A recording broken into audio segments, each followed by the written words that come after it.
I'll put timestamps down below if you want to skip around. Listen, if you guys are in the same boat as me, come along on this journey because it is a mental struggle. It's a mental struggle for me. I am not in a body that I feel very comfortable in, and I recognize that if I'm going to prioritize my milk supply over my physique, I am going to look like this for the next year.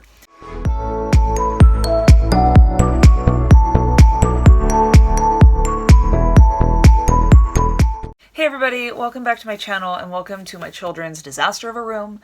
I hope that I can do a little bit of cleaning while I film this update. It has been a long time since I uploaded on my YouTube channel, and that wasn't for lack of effort. I definitely have filmed several updates, but I get so discombobulated and so chatty that it ends up just needing a lot of editing, and I don't have time to edit anything. But my baby is napping right now. My husband is on campus, away at school. My kids are in preschool. This is literally the first time since I feel like my baby's been born that I've had a freaking minute alone in this house to do any kind of filming without feeling guilty, you know? So just a real quick update. To make a very long story short, I broke my old phone. I totally fried it, okay? So I'm on a loaner phone that I got from my mother-in-law. And the problem is that when I set this phone up, I had completely, and still to this day, like cannot apparently remember my password to my Apple ID. So I've created a new Apple ID just for the purposes of being able to use a phone, but I had tried so many different passwords for my old Apple ID that they locked me out of my account, and they said it's going to take several days for me to be able to try again to get into that old Apple ID. So as such, I've lost everything right now. I don't know my passwords to anything. I have relied on my Apple ID to carry over my passwords throughout the years. I've lost my camera roll, you know, like I need to download Google Drive. I should be able to get into Google Drive. I don't know if I've backed up onto Google Drive the video I took where I filmed my like before body and before measurements as I kicked off this postpartum body rebuilding journey. I really hope I backed up that video on my Google Drive, because my intention was to edit it down and then put it into this video, you know, like put it into my next update video for my channel. I did not go through that video and write down with pen and paper what my measurements were. So I'm going to be bummed to the max if I've lost that coverage. Now, it's only been 3 weeks since I have begun this fitness journey, and I can pretty much tell you my body has not changed at all. I'll get into that in a bit, but still, I would have really liked to have had those data points before I honestly started training and doing things with my diet and whatnot. So let's talk about my little man for a minute. Today is September 13th. It's a Tuesday. Happy birthday to my husband. And let's see, that makes my son, about 4.5 months old. We have, I think, maybe 1 day left of Leap 4. If you follow the Wonder Weeks app, Leap 4 is supposed to be the hardest leap of them all. And you guys, the universe just continues to bless me so immeasurably with this baby I have, because unlike my other kids, this baby has not shown any signs or symptoms at all whatsoever thus far of being sensitive to these developmental phases he goes through. You know, some babies are very bothered by them. My other kids were just very, very bothered by life sometimes, whether it was a leap or not, or I don't know. I don't really know how much credit to give the Wonder Weeks and stuff, but I'm sure it can be pretty bothersome when your entire world continually changes every few weeks. This baby is not clingy or cranky. He's not bothered by anything. He does not yet have any kind of separation anxiety. So basically I can just lay him down on his playmat or put him in his little bouncy chair or whatever. And I try to keep him near me, but there are times when I'm just running around cleaning house or, you know, taking care of my other kids, or I'm in the kitchen and I'm cooking dinner and I don't feel that it's safe for him to be around me. You know, I have him in another room. Supervised, of course, you know, but not like right up my you-know-what. And he doesn't care. He doesn't care that he can't see me. So that's very, very, very good. He's excellent at independent play. And that's our storage space right now, because my son sleeps on the bottom bunk and then my daughter sleeps on this pull-out bed that slides under the bottom bunk. Anyway, so it's been very helpful that we've been able to get through this really bad leap without any issue. The only time my son cries is if he's hungry, if he's tired, or if he's working on like a really difficult poop. By the way, the bags and like shit under my eyes is not really as bad as it looks on this screen. It's just because like the lighting is atrocious for this video. Right, so in terms of skills, first of all, he is just the happiest baby. He is so social, and he's always been social. Those were the first skills and developments he focused on making in his little life. He has always been connecting to people, smiling, laughing, talking to people, interacting. From a very, very young age, and this is in stark contrast, particularly to my middle child, he was following you, making eye contact at an extremely young age. My other kid was so delayed at making any kind of eye contact. I think he was like 11 or 12 weeks old when he started making meaningful eye contact, that I was putting myself through panic fits that he had autism. And I remember bringing it up at like his 2 or 3 month, appointments, saying, we need interventions, help me. I was terrified. I was so scared he had autism. My middle kid, was just very focused on physical activity. He was my early crawler. He was my early walker. He took his first steps just before he turned 9 months old, okay? And now he's just like a total, like, normal kid. Everything's normal. He's a little speech delayed. We're working on it.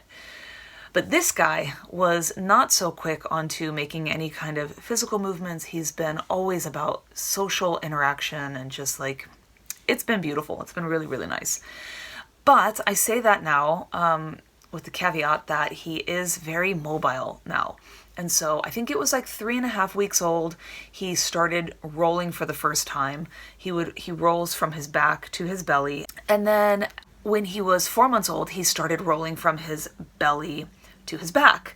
And now at 4.5 weeks old, he started doing this 2 days ago. He now connects his rolls. So now he will roll from back to belly, belly to back to belly, belly to back. And we've seen him do a sequence of 3.5 rolls before he he gets too far from his playmat and like he ends up like rolling into a wall or something.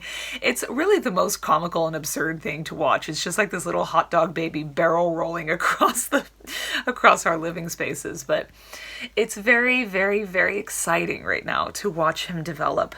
And what's the best thing about this baby, and I've been saying this from the beginning, is I've been able to enjoy the baby stage. I've been able to enjoy all of this. This is fun for me. I am present and being able to appreciate these things. I am not drowning in incredible postpartum depression, mostly fueled by incredible sleep deprivation, because my baby still sleeps so well. We are in that 4-month sleep regression time.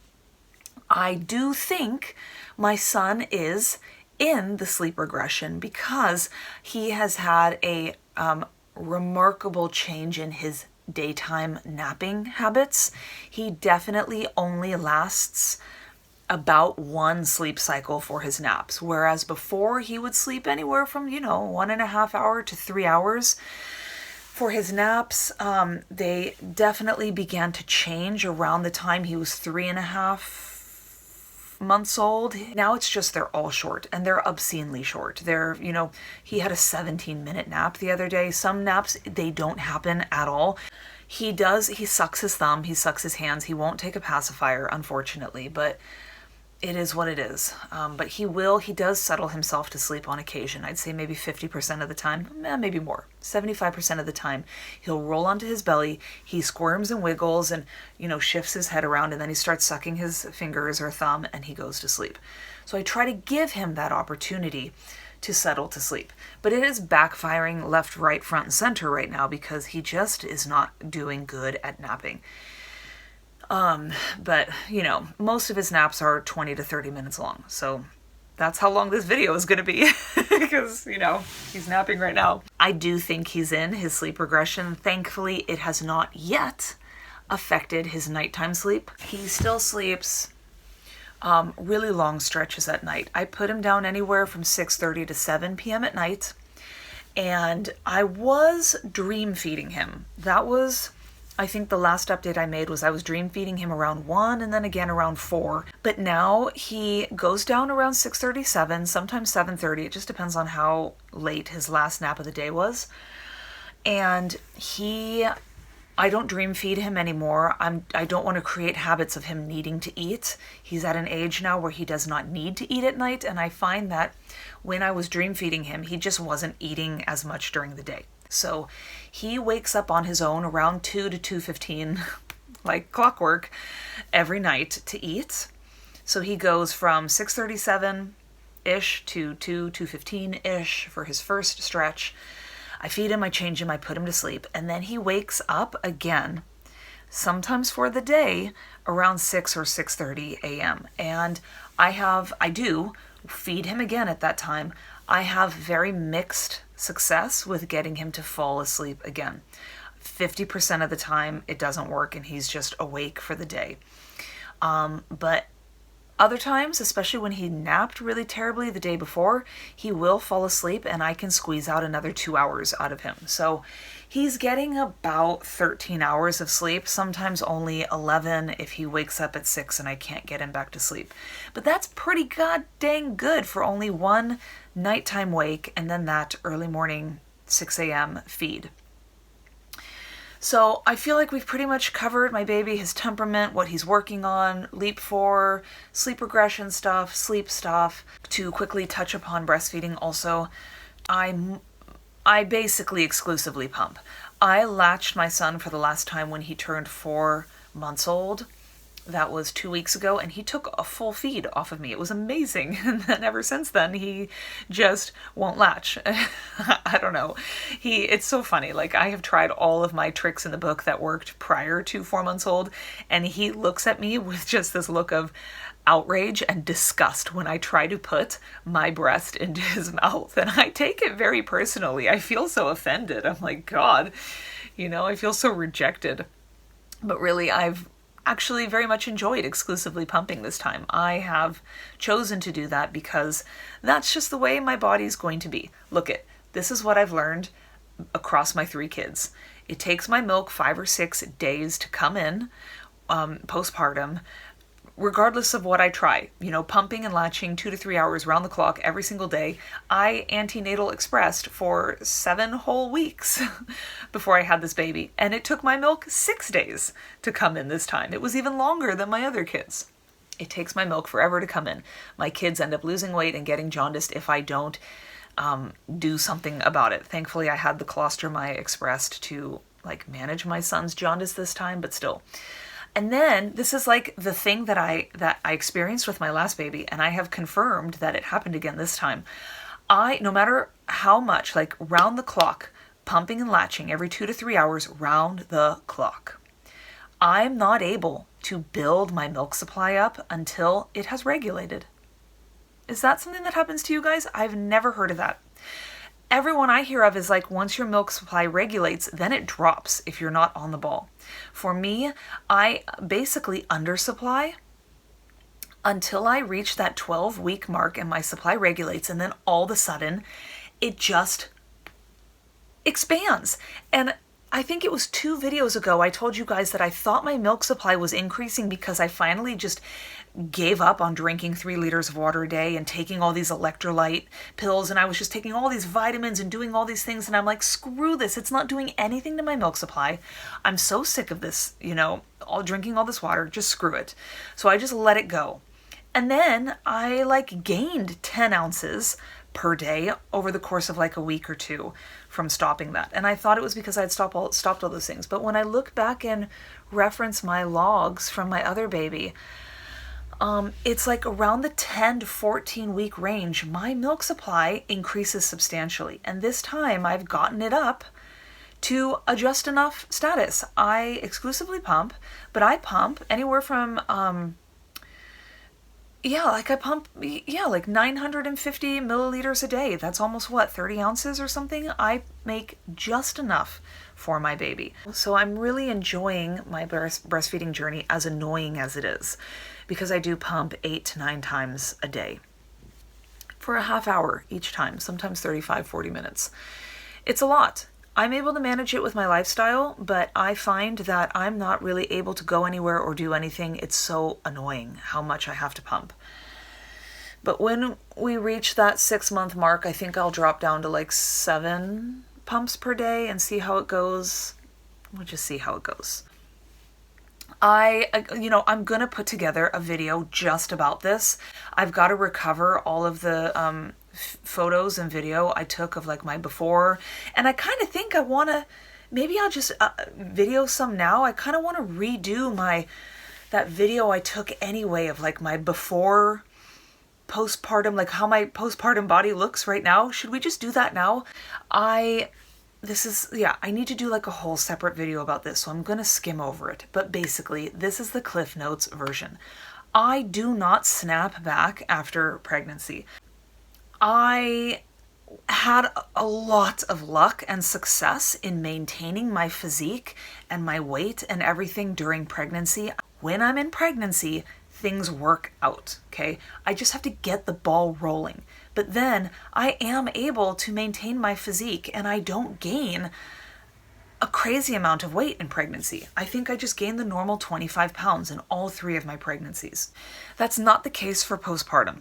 For my first postpartum, I did snap back and I got real lean real quick, but that was thanks to my dear good friend postpartum depression, and also the fact that breastfeeding did not work out for my first baby. So I did not have milk production going. My period returned very early, and the weight just dropped off. And I thought that that's how my postpartum was going to be. I was one of the lucky ones. I snapped back. I got my pre-pregnancy body back really quickly. It turns out that that's not actually the case for me. When I breastfeed, when I have successful breastfeeding, I gain and retain weight. And I cannot lose that weight until I wean. Part of that also is because I'm not willing to diet also when I'm breastfeeding, because I'm constantly striving to maximize and maintain my milk supply. So there's a lot of variables going on, but I know now enough about macro tracking and diet and this and that and whatever, that I am not overeating right now, and I am not losing a single gram, okay? And not only that, but just like with my last baby, I dropped quite a bit of weight, and then once my milk production really kicked up into gear, I gained a ton of weight. So I don't know if it's going to be shocking, the postpartum body that I'm going to be showing you guys, because it's not maintained. It's not what it was before I got pregnant. It's not how it looked while I was pregnant.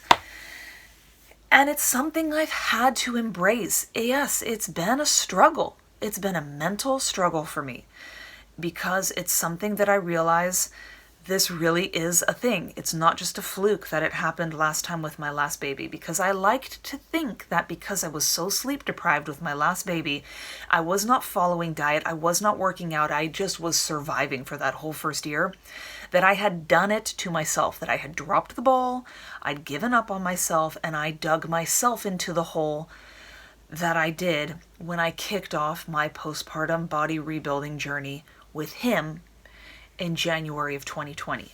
But turns out, you guys, that I'm just one of those people who I just can't lose the weight. My body likes to gain fat and keep fat. So I am very large right now for what I would have thought I would have been at this point postpartum. I had to put away all of my pregnancy clothes. I had to pull out my overweight clothes, to be honest. I actually bought new Women's Best leggings, which I absolutely love. I bought them in size extra large, whereas I'm normally like a size large or a medium. I've got wide hips, so I usually need like a size large. sometimes I can get away with medium. So that's like a preface, but before I do what my body looks like now, I'll just say for the past 3 weeks, I have been focusing on fitness. I lift for an hour on Mondays, Wednesdays, Fridays. I do 2 lower body days and 1 upper body day.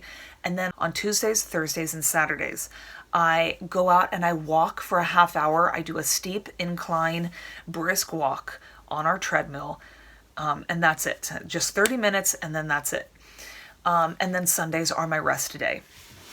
That is my fitness schedule. I have started that since I think it was August 19th. Very random day, but it was either August 19th or August 21st. Somewhere around like mid to late August, I started that. And I'm now on I'm in now my 4th week, I think, of this fitness thing. I'm going to continue with just this fitness schedule until October 28th when my son turns 6 months. I have not been tracking macros. I have been tracking milk supply. I've been using the baby tracker app. What I've been doing is just I've been monitoring how much milk I produce to make sure that my physical activities are not negatively impacting my milk supply. That's like my first main thing. And they haven't so far. In fact, if anything, my milk supply has actually increased. I was producing about 850 mils of breast milk per day, and now I'm up to more like 900 to 950 milliliters of breast milk in a day. And that's since I started tracking in these past 4 weeks. I was tracking a little bit before I started my fitness thing. It might be because I've been making it more of an effort to get my water intake in. I've also been very much focusing on getting enough carbohydrates in. I'm not in any kind of calorie deficit whatsoever. I'm just focusing on my milk supply and my fitness thing. And I'm treating this fitness thing right now as like a recomp / like mini bulk, actually. So I keep telling myself I might be in a calorie surplus. I don't know. I'm not losing weight, but as long as I lift heavy and I progressively overload, maybe I can use this time right now to build a little bit of muscle. So that's how I've been mentally coping with working out while noticing I'm not, or like while accepting that I'm not going to have any change to my physique. But come end of October, my plan is to increase to 4 days of lifting, and then I'm going to start tracking macros. I do not plan on going into a diet until April of next year. That's the plan right now, when my son turns 1 year old. I don't want to do any like mini diets or anything like that. I just would rather treat this whole postpartum period as a bulk. And then once my son turns 1 year old and I'm ready to wean from pumping, then I just go into a very, very focused, well-intentioned calorie deficit. So that's my plan. I don't plan on my physique changing at all. Other than that, I'm going to probably maintain the fat stores I have, but hopefully gain some muscle while I'm at it. I don't know. I don't know how any of this works when you're breastfeeding. I don't know if the body is able to build muscle while you're lactating. Maybe there's hormonal blocks. Maybe the body doesn't prioritize energy that way. I don't know. I haven't weighed myself recently. I should probably do that. I haven't done measurements since I did them like 3 or 4 weeks ago, and I don't know what they are, so I can't share them with you. I will do a whole video about that maybe at the end of this month when I do my month-end weigh-in and start getting into like filming updates like that. But that's breastfeeding. That's my baby. That's me. In a nutshell, you guys now have my fitness schedule. So let's do this body thing. Oh my God. I didn't end up cleaning this room at all while I filmed this. So these are my new women's best. I got these in walnut brown and then this like burgundy color in extra large. I love these pants, you guys. I cannot tell you how comfortable they are. It's pretty good support around the midline. You can see I have this, I have hip dips. I've learned that that's what this is called. This is a hip dip, but I hold a lot of fat here. When I lean down, this flattens out a lot more. But these pants do a pretty good job of just kind of like controlling that. Anyway, I'm not wearing a bra that I really want to show right now. Let's see if I can get the lighting to be, it's so bright.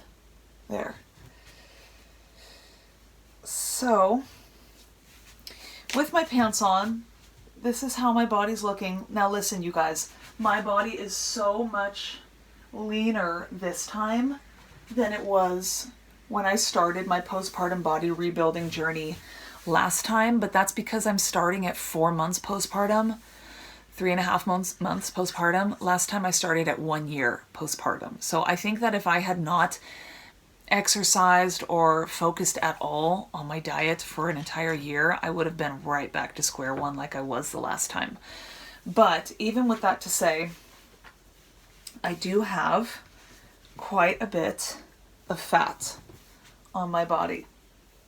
And you know, if I flex, it's not that bad. If I completely let it all out, you know, you can see this is about normal. I have like this ring, this layer of fat around my whole body. And it's, you know, it's everywhere. It's not just my midsection. This is where I carry the majority of my weight, but it's definitely in my thighs. It's in my butt, you know, it's in my arms. Let's see. Ugh. I mean, I'm not as lean or as toned as I want to be, as I was before I got pregnant, or as I hope to get my body to be. But it's really, it could be a lot worse, I guess is what I'm trying to say. I'm still having an identity crisis, don't get me wrong. And by the way, the thing that bothers me the absolute most of my body, in general, is how enormous my boobs are. I hate this. It doesn't even look, let's see, how do I get down? It doesn't even look like much. I hate my boobs. I hate having big boobs. I am a 32B on a good day when I'm not lactating. And right now, I don't even know what size I am, but these things are massive and I hate it. I cannot stand, oh, I just spilled my coffee. I cannot stand having boobs. Every time I try to like run or do something, they just flop around and jiggle, and I don't know, like some women love having boobs. I don't get it. I don't know why.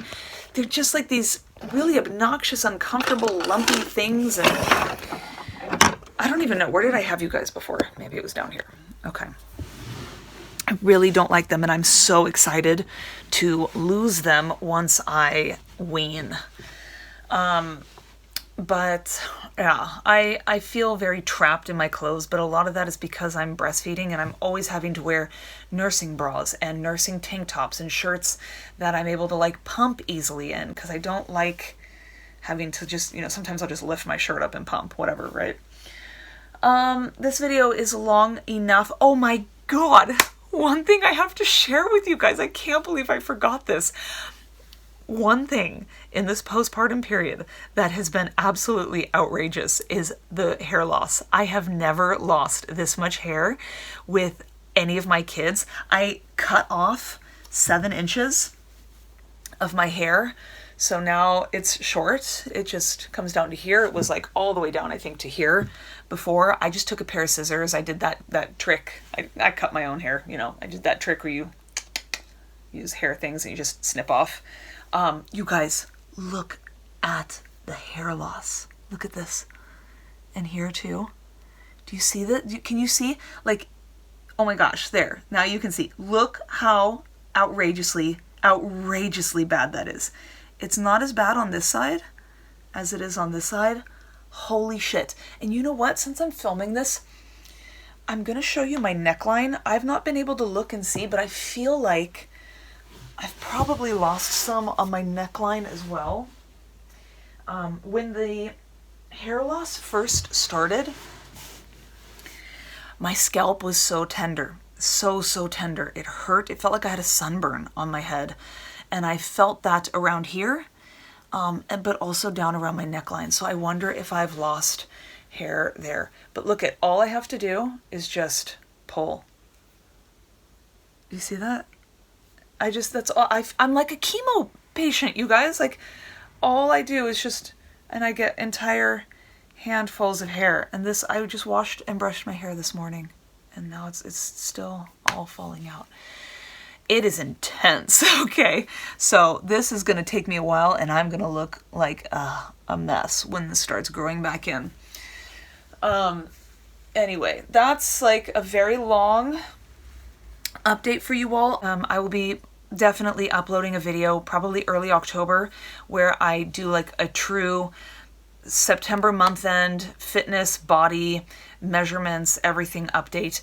I'm going to try to see if I can build muscle and work out and maybe tweak my diet a little bit here and there so that maybe I can at least maintain and not gain anymore, or maybe lose just a tiny bit and recomp. But if you're like a fitness person and you're afraid of pregnancy, whatever, you want to see how the journey goes, I don't know. Follow me, because I'm going to be painfully honest. I wish I was one of those people who could show you that you snap right back, even if you're like super fit before pregnancy. That's not my reality. So thank you for watching, and I will see you guys in the next one, okay?